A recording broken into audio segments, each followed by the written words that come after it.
school students? How about Tommie Frazier? 1 year out of high school, he was leading the Nebraska offense, and in the 4 years since, Frazier has shown nothing but courage and class.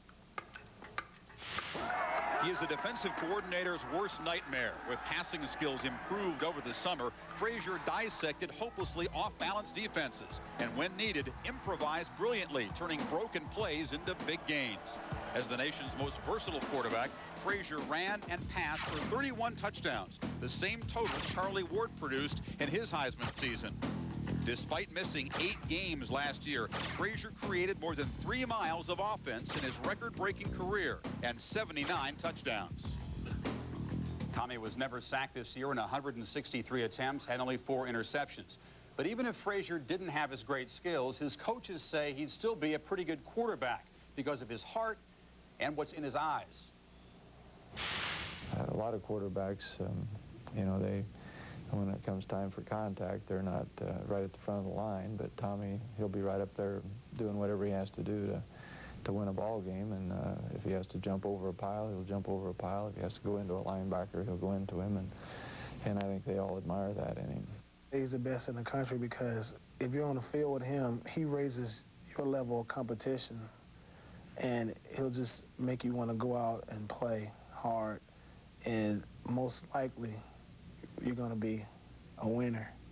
If you look at what he does with the team as a whole, then that's where you'll find your Heisman Trophy winner. All the great teams, you know, it's been a dozen years since the Cornhuskers gotten close to winning the Heisman Trophy. Standing by with a couple of pretty good ones back here in the corner. Lee. Chris, I'm with 2 of the old stars from Nebraska, and this is a perfect example. Number 12 here is Turner Gill. Watch him run this option play. Goes down the line of scrimmage just before he gets hit. Flips it out to Mike Rozier. Now, Mike, drop that shoulder. Look at that, man. I tell you what, a great runner. These guys look like you might be able to play on this team. Maybe not. Turner, you're Tommie's quarterback coach. You're with him every day. You study him. What makes him such a great player? Well, he's very intelligent. He's a great competitor. And from the day one, when I saw him as a quarterback, I knew he was something special. And he's a guy who probably does more things than any quarterback in the country. He's able to read defenses, both of the defensive front, the secondary. He's also able to run the option game and also able to throw the football. So we ask a lot of our quarterback, and he does an excellent job. Turner, analyze his performance in that great game he had against Colorado. It was the biggest game of the year. You needed that one. Yeah, he played tremendously. That game showed him how great competitor he is. He got hit a few times and still made some big plays after big plays. And I think like one of our players said, that he raises the level of all of our other players, offensive players, defensive players, special teams, and everybody. So he's a tremendous athlete, and I'm fortunate enough to have a chance to coach him. Mike, you won this award, the Heisman. It's a great honor. What went through your mind the time you heard him say Mike Rozier? Went through my mind, a lot of things went through my mind. I knew I was one of the best players in the country at the time when they called my name out. I had to held my head up high because things, as far as representing the Heisman, I had to do a good job as far as discipline, show myself out in the public, and do different things like that. But I had a good time. When they announced my name as far as the Heisman, it was great. I mean, it's a little extra more money in your pocket. You feel good when you walk around. So, I mean, it's great. It's a great honor. Okay, what will winning this award mean to this player as he gets older? It means a lot. You come back here every year, visit old guys who won it previous before you and guys after you, and we sit around and talk. It's an elite club, like earlier somebody was talking about. Very elite club, and it feels great coming back here and see all the guys talking about old buddy Archie Griffin. I call Grandpa, but he's a nice guy. But it's good. Chris, it's to you, my friend.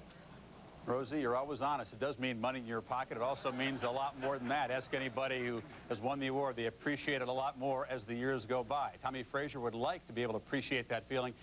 He's standing by with Craig. Guys? We were both sitting here wondering what Rozier was going to say. Tommie, you know, thinking back to last year, in my mind, your campaign to be able to sit right here for the Heisman Trophy started in the 4th quarter against Miami in the Orange Bowl. Yeah, I think that's what really got me off to a good start. I went out there and tried to do the best I can. I knew that I had to come in and give the team a spark in the 4th quarter. I went out there and looked at my teammates' eyes and told them that if you want to win it, then it has to come from the heart. I think from that point on, the team really rolled. You talk about heart, and I mean, you had to overcome a potentially career-ending injury. What did that mean to you in your life? Well, it was a very disappointing time for me. Everything was going real well for me last year. Then I was diagnosed with a blood clot behind my right knee. And at that point in time, I wanted to quit school. I wanted to give it up. but with the help from my mother, she told me that no matter what, football may not be there forever, but you still have your degree to work on, so stay up here and work on that until time. Maybe you'll be back out there practicing one day. You know, you look at this season and the things that you've accomplished. You look back early in the year, Lawrence Phillips, you were sharing the spotlight with him. His suspension, do you think it helped you in terms of Heisman focus now squaring on your shoulders? No, I don't think it helped me. I think it made me more of a team leader that way. I felt that when he got into trouble, I had to put it on my shoulders to keep the team together where we don't fall apart. You know, the OU game, final regular season game, and everybody, all the top 3 candidates are out there, George and Warfel playing against competition. Did you realize there was pressure on you that weekend for the votes? Well, that's one thing I wasn't thinking about, the pressure. I was out there trying to play the best I can. OU came out there and had a great defensive game against us, and that was something I couldn't control. I went out there and performed the best I could under the circumstances. Yeah. Congratulations on overcoming a lot of adversity in your career, and you did have a great career, and good luck tonight on this. Thank you. All right, Chris. You know, Tommie's pretty poised about everything. He told me, regardless of what happens tonight, he's got 3 finals back in Lincoln next week. We wish him luck. We've been checking out the stats of the top 5 finalists. Here they are again.